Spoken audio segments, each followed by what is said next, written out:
Hey, we're here in the cosmic courtyard of the MacMillan Space Centre, where tonight is a very special evening.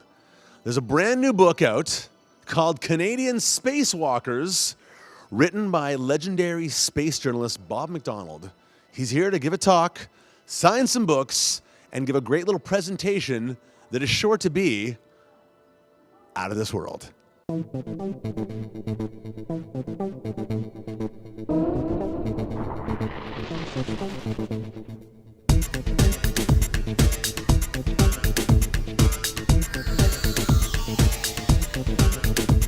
You're the author of the brand new book, Canadian Spacewalkers. And this seems to be a culmination of a lifelong love of space. Can you talk a bit about how that started? You bet. It goes right back to a book that my mother gave me when I was about 8 years old called The Planets. And it was about other worlds. And I was captivated as a kid, realizing that the Earth is only one of a whole variety of worlds out there, and they're all really, really different. And when I was a kid, the space age was happening. They were going to the moon. I watched them do that, and things were happening so fast that I thought that by the time the 21st century came around and I'm dyeing my hair gray like I do now, that I'd be out there on those worlds or taking a holiday on the moon or something.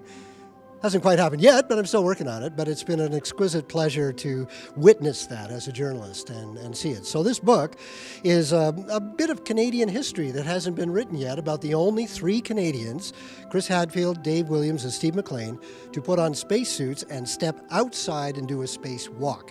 And they are only among about 100 people in the world that have done it. So it's an extraordinary adventure. The book is in their words.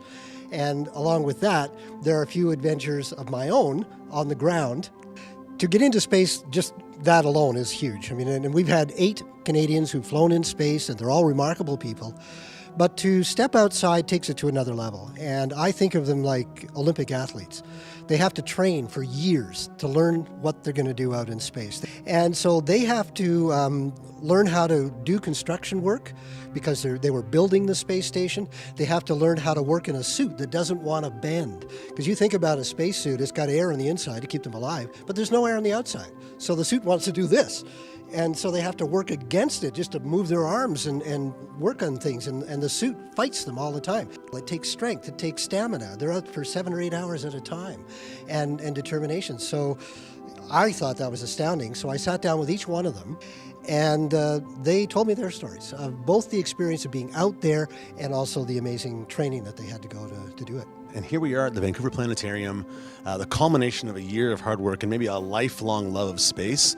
How do you feel about being here tonight for the big book launch? Well, this is really fun because the Vancouver Planetarium are just being fabulous. They have this wonderful digital projection system up here that can take you anywhere in the universe. They can put us over Quebec with that view, and then we're going to leave and go right out to the edge of the universe and back. So it's really neat. This is the first time I've been able to do that in one of my talks. It doesn't rise like a fishbowl. It just becomes a mist.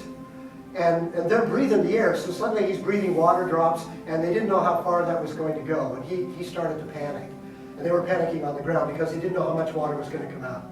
But they managed to haul him in, close the hatch, and get his helmet off before he choked on it.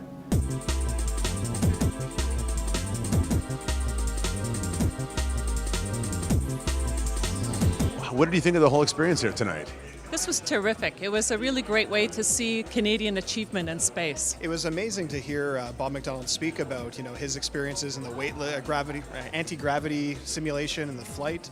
But it was also really amazing to kind of get that journey through the universe that only a place like this can give you. I actually purchased a copy for my 10-month-old daughter because growing up as a Canadian and kind of saying that reach for the stars and giving something that's inspirational, I think is a great thing. So really looking forward to for reading it to her when she's old enough to understand it.